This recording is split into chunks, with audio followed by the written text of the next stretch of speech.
नमस्कार, मैं सुधीर चौधरी। तो दोस्तों, भारत ने फिर से पूरी दुनिया को एक बार जोरदार तरीके से चौंका दिया है, हिलाकर रख दिया है।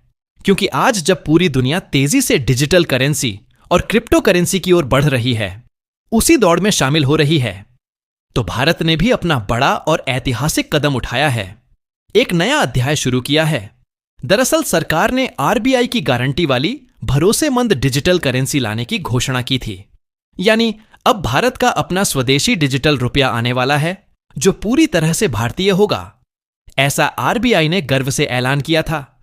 लेकिन अब सबसे बड़ी और रोमांचक खबर यह है कि आरबीआई ने एसबीआई, आईसीआईसीआई और एचडीएफसी सहित देश के 15 प्रमुख बैंकों के साथ मिलकर ऑफलाइन डिजिटल रुपया सफलतापूर्वक लॉन्च कर दिया है। और यह कोई छोटा कदम नहीं है। यह महत्वपूर्ण कदम भारत की डिजिटल आत्मनिर्भरता का, आर्थिक स्वतंत्रता का एक नया और शानदार अध्याय है। क्योंकि कोविड महामारी के बाद से लोग क्रिप्टो करेंसी में बहुत ज्यादा भारी मात्रा में निवेश करने लगे हैं। हर कोई बिटकॉइन, एथेरियम या अन्य डिजिटल कॉइन्स में अपना पैसा लगा रहा है, दांव लगा रहा है। लेकिन इन सभी करेंसी की सबसे बड़ी और गंभीर समस्या यह है कि यह सभी विदेशी हैं और इनके पीछे किसी भी देश की सरकारी गारंटी नहीं है। कोई भरोसेमंद बैकिंग नहीं है। इस वजह से इन्हें नियंत्रित करना बेहद मुश्किल होता है और यह भारत की आर्थिक सुरक्षा के लिए भी एक बड़ा खतरा बन सकता है, जोखिम पैदा कर सकता है। इसीलिए भारत सरकार ने दूरदर्शिता दिखाते हुए निर्णय लिया कि अगर पूरी दुनिया अपनी अपनी डिजिटल करेंसी बना सकती है, तो भारत क्यों नहीं, हम क्यों पीछे रहें। वाणिज्य मंत्री पीयूष गोयल ने बड़े गर्व और आत्मविश्वास से साफ साफ कहा कि डिजिटल रुपया अब सफलतापूर्वक LHA हो गया है। यह अब हकीकत बन चुका है। डिजिटल रुपया आने के बाद अब लेन देन बेहद आसान, तेज होंगे। पैसे का पूरी तरह पारदर्शी हिसाब किताब रहेगा और कागज की छपाई पर होने वाला खर्च भी काफी कम हो जाएगा। वित्त मंत्री निर्मला सीतारमण ने भी विस्तार से बताया कि आरबीआई और सरकार मिलकर इस महत्वाकांक्षी डिजिटल रुपया प्रोजेक्ट पर काफी लंबे समय से, काफी पहले से ही लगातार काम कर रही थी और अब आखिरकार सफलता मिल गई है। मेहनत रंग लाई है। इसका सीधा मतलब है कि 2025 भारत के लिए डिजिटल रुपया का नया युग बन रहा है। एक नई शुरुआत हो रही है। तो आइए पूरी अपडेट को समझते हैं इस वीडियो में। लेकिन उससे पहले अगर आप चाहते हैं कि भारत की आवाज पूरी दुनिया तक पहुंचे और हमारा देश हर क्षेत्र में आत्मनिर्भर बने, तो इस वीडियो को लाइक करें और सब्सक्राइब बटन दबाकर इस चैनल को सब्सक्राइब करें। तो दोस्तों, यूपीआई से पैसे भेजने और डिजिटल रुपया में मूलभूत अंतर समझना बेहद आसान है।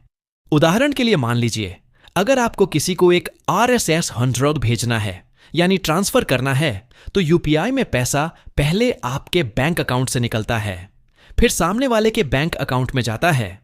बीच में बैंक की पूरी प्रक्रिया होती है। लेकिन डिजिटल रुपया में पैसा सीधे बिना किसी रुकावट के डिजिटल वॉलेट से किसी को भी डिजिटल वॉलेट में तुरंत चला जाएगा। यानी कोई बैंक बीच में नहीं आएगा, कोई मध्यस्थ नहीं होगा, इसमें कोई लंबा इंतजार नहीं होगा, कोई समय बर्बाद नहीं होगा, कोई पेंडिंग ट्रांजैक्शन का तनाव नहीं होगा और कोई पेमेंट फेल होने का झंझट या परेशानी नहीं होगी। यही है असली डिजिटल क्रांति। यही है सच्चा बदलाव। डिजिटल रुपया आरबीआई द्वारा आधिकारिक रूप से जारी किया गया है, बिल्कुल वैसे ही जैसे भौतिक नोट छापे और छपते हैं। फर्क अंतर सिर्फ इतना है कि यह कागज के रूप में नहीं, बल्कि पूरी तरह से डिजिटल रूप में, इलेक्ट्रॉनिक फॉर्मेट में होगा। इससे क्या बड़ा फायदा होगा कि सेटलमेंट बहुत तेजी से, झटपट होगा। सरकार को पूरी पारदर्शिता मिलेगी, सब कुछ साफ दिखेगा। कागज और प्रिंटिंग की भारी लागत काफी घटेगी और साथ ही पर्यावरण को भी बड़ा फायदा होगा। प्रकृति की रक्षा होगी। यानी डिजिटल रुपया सुरक्षा, स्पीड और आत्मनिर्भरता तीनों चीजें एक साथ लेकर आएगा। अब स्वाभाविक सवाल उठता है कि भारत को डिजिटल रुपया की इतनी सख्त जरूरत क्यों थी? यह इतना जरूरी क्यों था? दरअसल 2024 में भारत सरकार ने क्रिप्टो करेंसी पर 30% का भारी टैक्स लगाकर एक बिल्कुल स्पष्ट और सख्त संदेश दिया था। इसका मतलब साफ था कि हम क्रिप्टो को पूरी तरह से बैन नहीं करेंगे, प्रतिबंधित नहीं करेंगे, लेकिन लोगों को, नागरिकों को सुरक्षित और पूरी तरह कानूनी विकल्प अपनाने की ओर प्रेरित करेंगे, प्रोत्साहित करेंगे। क्योंकि क्रिप्टो करेंसी से जुड़ी सबसे बड़ी और गंभीर चिंताएं हैं, जैसे मनी लॉन्ड्रिंग, धन की समस्या, आतंकवाद को फंडिंग, टैक्स चोरी और देश की वित्तीय स्थिरता के लिए खतरा। इसलिए डिजिटल रुपया सिर्फ एक तकनीकी प्रोजेक्ट नहीं, बल्कि राष्ट्रीय आर्थिक सुरक्षा का, देश की आर्थिक संप्रभुता का एक महत्वपूर्ण प्रोजेक्ट बन गया है। अब भारत का पैसा, भारत की करेंसी भारत सरकार की पूरी गारंटी के साथ सीधे नागरिकों के डिजिटल वॉलेट में सुरक्षित होगा। मतलब हर लेन देन सुरक्षित, पारदर्शी और बिजली की तेजी से होगा। वैश्विक स्तर पर अंतर्राष्ट्रीय मंच पर भी भारत का यह कदम बेहद अहम और महत्वपूर्ण है। अमेरिका पहले से ही स्टेबल कॉइन्स पर गंभीरता से काम कर रहा है। चीन ने तो अपना डिजिटल युआन पहले ही सफलतापूर्वक एलएलसी कर दिया है।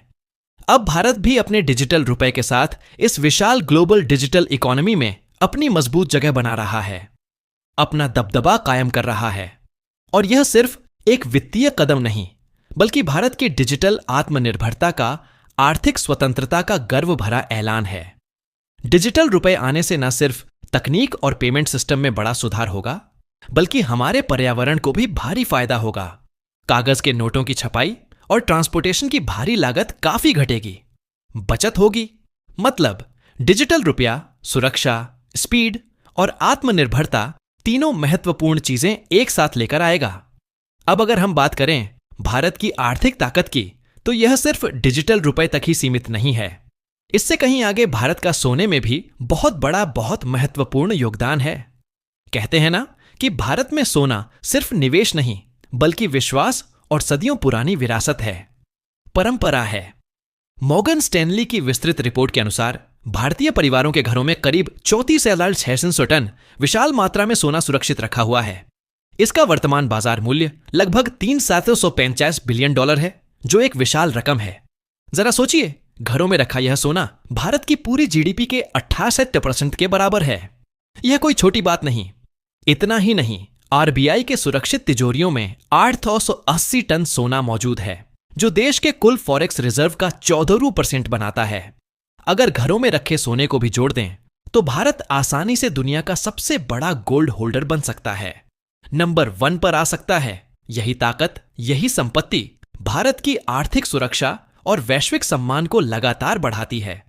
अब बात करते हैं कि डिजिटल रुपया और सोने का यह अद्भुत संगम भारत को कैसे एक वैश्विक आर्थिक ताकत बना रहा है, कैसे भारत को नई ऊंचाइयों पर ले जा रहा है। पहले डिजिटल रुपए पर गहराई से ध्यान दें। जैसा हमने विस्तार से देखा और समझा, डिजिटल रुपया आरबीआई की पूरी गारंटी के साथ सीधा आपके वॉलेट में जाता है। इसका स्पष्ट मतलब है कि हर लेन देन बिजली की तरह तेज, पूरी तरह पारदर्शी और पूरी तरह सुरक्षित होगा। अब कोई लंबा इंतजार नहीं, कोई पेमेंट फेल नहीं और कोई इंटरबैंक का झंझट या परेशानी नहीं। यह सिर्फ एक तकनीकी सुधार नहीं है, बल्कि भारत की दूरदर्शी आर्थिक रणनीति का महत्वपूर्ण हिस्सा है। 2024 में क्रिप्टो पर 30% टैक्स लगाना, 2025 में डिजिटल रुपए का सफल एलची, यह सब साफ संकेत हैं कि भारत ने वित्तीय सुरक्षा और कानूनी नियंत्रण को सर्वोच्च प्राथमिकता दी है। इसका गहरा असर अंतरराष्ट्रीय निवेशकों पर भी होगा, उनका भरोसा बढ़ेगा। अब भारत में पैसा पूरी तरह डिजिटल रूप से नियंत्रित होगा, जिससे मनी लॉन्ड्रिंग, आतंकवाद को फंडिंग और टैक्स चोरी जैसी गंभीर समस्याओं पर मजबूत लगाम लगेगी। वैश्विक स्तर पर अगर देखें तो अमेरिका पहले से स्टेबल कॉइन्स पर काम कर रहा है। चीन ने डिजिटल युआन चला दिया है। भारत का डिजिटल रुपया इन सब को कड़ी टक्कर देगा, मुकाबला करेगा। आरबीआई की मजबूत बैकिंग वाली डिजिटल करेंसी का मतलब है कि इंटरनेशनल मार्केट में भारत का पैसा सुरक्षित और भरोसेमंद माना जाएगा। यह केवल डिजिटल युग की शुरुआत नहीं, बल्कि वैश्विक आर्थिक मंच पर भारत की बढ़ती साख और प्रभुत्व का स्पष्ट संकेत है। अब आते हैं सोने की महत्वपूर्ण बात पर।